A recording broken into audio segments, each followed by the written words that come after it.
আপনাদেরকে প্রীতি ও শুভেচ্ছা জানিয়ে শুরু করছি আজকের প্রতিবেদন। তো সম্মানিত দর্শক, আজকে আপনাদেরকে নিয়ে এসেছি জয়ের ট্যাগ কোনাবাড়ি কেরানীগঞ্জ সিটিতে। তো দেখতেই পাচ্ছেন সুন্দর একটি পরিকল্পিত গরুর খামার। তো এই খামারটি কীভাবে শুরু করলেন উদ্যোক্তা, সেসব বিষয়ে আমরা একটু আলোচনা করব এবং আপনাদেরকে জানানোর চেষ্টা করব। তো আমরা উদ্যোক্তার সাথে আলাপ করছি। আসসালামু আলাইকুম। ওয়ালাইকুম সালাম। কেমন আছেন আঙ্কেল? আল্লাহ দিলে ভালো আছি। তো আঙ্কেল আপনার নাম? মোহাম্মদ গিয়াসউদ্দিন। তো আঙ্কেল আপনি কয়টা গরু দিয়ে শুরু করলেন এই খামার? একটা গরু দিয়ে। কত বছর আগে? এই 4-5 বছর আগে। 4-5 বছর আগে একটা গরু দিয়ে শুরু করলেন। সেই গরুটা কি আছে আপনার? না, এবার কুরবানি দিয়ে ফেলেছিলাম। কুরবানি দিয়ে ফেলেছেন। তো এই যে একটা গরু কত দাম দিয়ে কিনলেন? কিনছিলাম 1,40,000। 1,40,000। তারপরে এই যে আপনার খামারে আমরা 3টা গরু দেখছি, এগুলা কি পালেন না কিনা? পালের আছে। পালের আছে, কিনাও আছে? হ্যাঁ। কোনটা কিনা? ওই ঘরে। ওই ঘরে একটা কিনা আছে, আর এই 3টা কি পালের? পালের। আচ্ছা, তারপরে এই যে আমরা একটা সুন্দর একটি খামার দেখছি আপনার। এই যে খামারটি তৈরি করেছেন, যে কত টাকার মতো খরচ হয়েছে একটু বলবেন আমাদেরকে? লাখ 2। প্রায় 2 লাখের মতো খরচ হয়েছে নাকি? হ্যাঁ। এই জায়গায় কয়টা গরু পালন করা যাবে? এই গোয়ালে যাবে 7টা। এই গোয়ালে 7টা। হ্যাঁ। আর ওই যে আরেকটা গোয়াল আছে ওটা 4টা। ওইটা 4টা। তো এই যে এটা কোন জাতের গাভী? এটা অস্ট্রেলিয়ার একটু খরচ আছে। অস্ট্রেলিয়া শঙ্কর, মানে ফিজিয়ান শঙ্কর নাকি? হ্যাঁ। তো এটা কত লিটার দুধ দেয়? এটা 10 লিটার আসে সকালে। সকালে 10 লিটার, আর বিকালে 5-6 লিটার আসে। 15 লিটার দুধ আসে। তো আমরা এই অস্ট্রেলিয়ান ফিজিয়ানের মধ্যে আমরা একটু শঙ্কর জাতের গরুটা দেখছি নাকি? এগুলো আপনার পাল থেকে উৎপাদন করলেন? হ্যাঁ। তো এই যে বর্তমানে আপনার খামারে টোটাল কয়টা গাভী আছে? এখন আছে 7টা। 7টা গাভী। বাচ্চা বাচ্চা নিয়ে। বাচ্চা বাচ্চা নিয়ে 7টা গরু আছে। হ্যাঁ। তো প্রতিদিন কত লিটার দুধ উৎপন্ন হয় আপনার খামার থেকে? 50 কেজি আসে। 50 কেজি। এই দুধগুলো কত করে বিক্রি করেন? 60। আচ্ছা, প্রতিদিন খরচ হয় কিরকম খামার থেকে? খরচ মনে করেন যে আর 1200 যায়। মানে প্রতিদিন 1000-5000 টাকার মতো খরচ হয়? না, 1200। 1200 টাকা। হ্যাঁ। 1000-1200 টাকার মতো খরচ হয়, আর 50 কেজি দুধ বিক্রি করতে পারেন 60 টাকা করে। হ্যাঁ। আচ্ছা, দুধ বিক্রি কোথায় করেন? আমরা বাসায় থেকে নেয়, ওই লোক আছে। বাসা থেকে নিয়ে যায়? এই লোক আছে নাকি? হ্যাঁ। আচ্ছা, তো এই যে খামার থেকে বর্তমানে আপনার মাসিক ইনকাম কিরকম করতে পারতেছেন আসলে? কোনোরকম আল্লাহ চালায় মোটামুটি। কোন রকম আল্লাহ মোটামুটি চালায়? হ্যাঁ। আচ্ছা, কোন রকম কেন? অন্য কামের থেকে মনে করেন যে আমরা ব্যবসা বাণিজ্য কম বুঝি, তাই নিয়ে এখন এটা ধরে রয়েছি। এখন কী করবো, অন্য কী কাজ করবো এই বসে। আচ্ছা, তো এই যে আপনার খামারে কয়টা লোক আছে আসলে? হ্যাঁ, খামারে আমরাই নিজেরাই? হ্যাঁ। বাড়তি কোনো লোক রাখেন নাই? না। তো এদের দেখছি খাচ্ছে, কি কি খাবার দিচ্ছেন এই জায়গায়? এটা আছে, হ্যাঙ্গার আছে। জি। খৈল আছে, মুসুরি, ভুট্টা।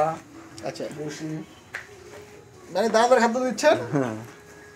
তো এই যে মিশ্রণটা যে তৈরি করে দিয়েছেন, এটা কোনটা কি পরিমাণে দিচ্ছেন? এটা ওই আমার ছেলে মিশাইছে, ও করে দেবো। আচ্ছা, আপনার ছেলে মিশিয়ে দিছে? হ্যাঁ। তো আমরা ভাইয়ের সাথে একটু কথা বলে দেখছি আসলে। তো ভাই, আপনি একটু আসেন, পাশে দাঁড়ান। আসসালামু আলাইকুম। ওয়ালাইকুম সালাম। ভাই কেমন আছেন? এই তো ভালো, আপনারা ভালো আছেন? জি আলহামদুলিল্লাহ। ভাই আপনার নাম? মোহাম্মদ জাকির হোসেন। জাকির ভাই। তো জাকির ভাই, আমাদেরকে বলবেন আসলে এই যে দানাদার খাদ্যর মিশ্রণটা কিভাবে তৈরি করে খাওয়াচ্ছেন, আপনি একটু বলবেন?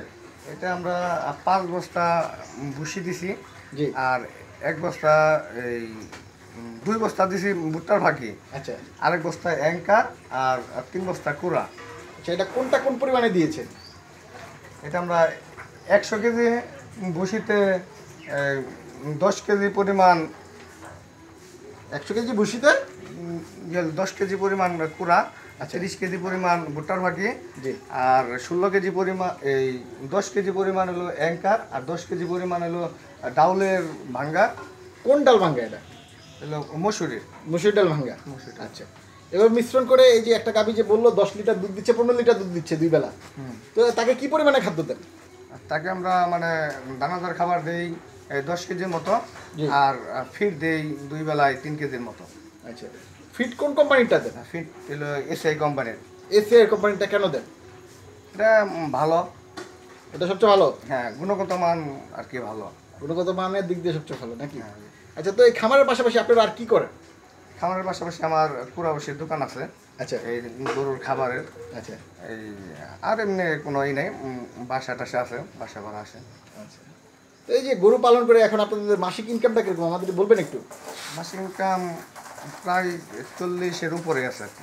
মানে এটা কি সব খরচ বাদ দিয়ে 40,000 টাকা থাকে? হ্যাঁ, পার ডে আমার 1200 টাকার মতো খরচ আছে আর কি। দানাদার খাদ্য খরচ। হ্যাঁ, আর যেহেতু লেবার লাগছে না না আপনার, নিজেরা খাটছেন? কিন্তু ঘাস আছে, ঘাসটা ওইভাবে আর কি না, ঘাস নিজস্ব জমিতে করা আছে, রোপণ করা আছে। হ্যাঁ ওই।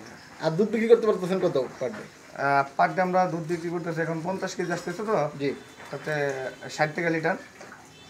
আচ্ছা, কত হয়? 3000 টাকা। 3,000 টাকা, তার মানে 1200 টাকা খরচ। 1200 টাকা খরচ, তার মানে পার ডে আপনাদের 1800 টাকার মতো আয় থাকতেছে। হ্যাঁ, এমনই থাকে। আর যদি একটা লোক রাখতেন তাহলে তো তার কমসে কম 500 টাকা বেতন দিতে হতো। হ্যাঁ, প্রতিদিন 500 টাকা লাগতোই।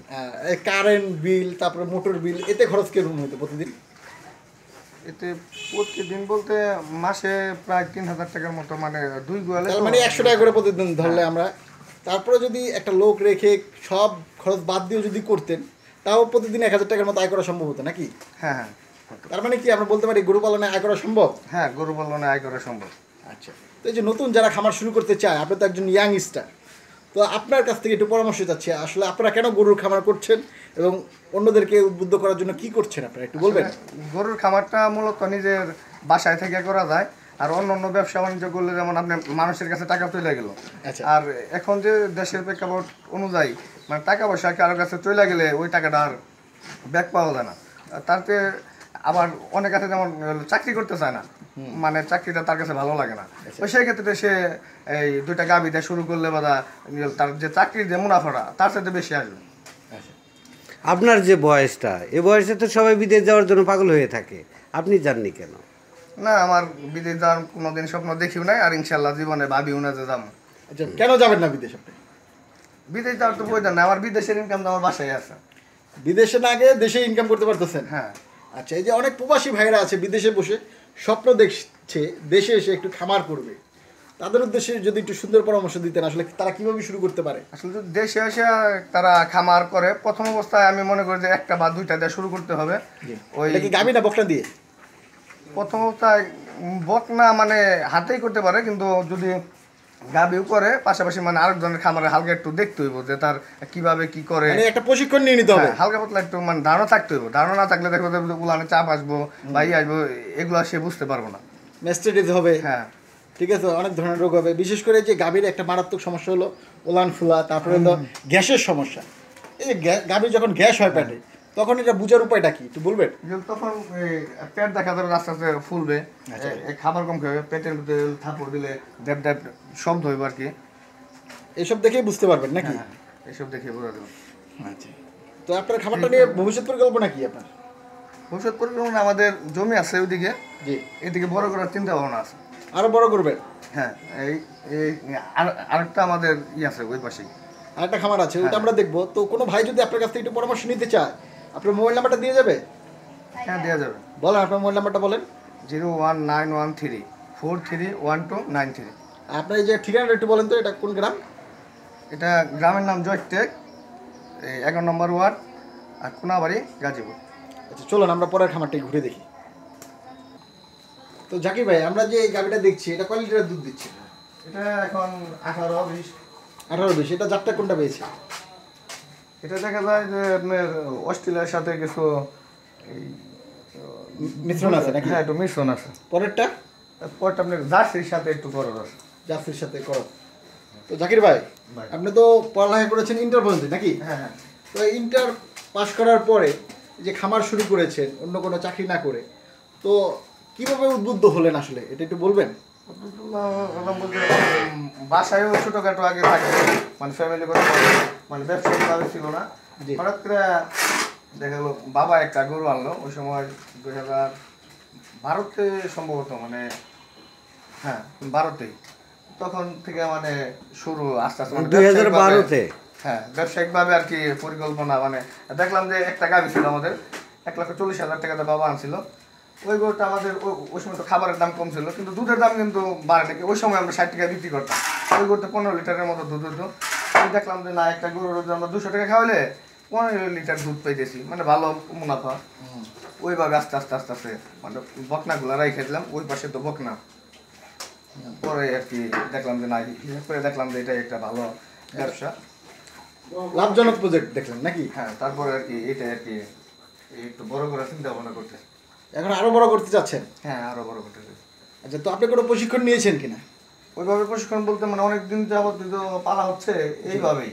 আর আমাদের বাড়ির ওই পাশে একটা বড় খামার আছে, জি। আমি হোসেন মোল্লা, আচ্ছা, ওই জায়গায় মাঝে মধ্যে যাই আসছি এইভাবে আর কি। মানে দেখেন ওনারা কিভাবে কি করে না করে এগুলো একটু পর্যবেক্ষণ করেন। হ্যাঁ, তার মানে প্রিয় দর্শক, আপনারা বুঝতেই পারলেন আসলে নতুন আপনারা যারা খামার করতে আগ্রহী, আগে বড় বড় খামার ভিজিট করবেন, তারা কীভাবে গরু লালন পালন করে, গরুর রোগবালায় চিকিৎসা কীভাবে করে, সেই সব বিষয়ে বাস্তব জ্ঞান অর্জন করবেন, তারপরে আসলে খামার শুরু করা উচিত। তো আমরা দেখছি এটা কি ঘাস, এটা কোন জাতের ঘাস? এটা নেপিয়ার। নেপিয়ার। এটা চাষ করেন নিজেরা? হ্যাঁ হ্যাঁ হ্যাঁ, নিজেরা।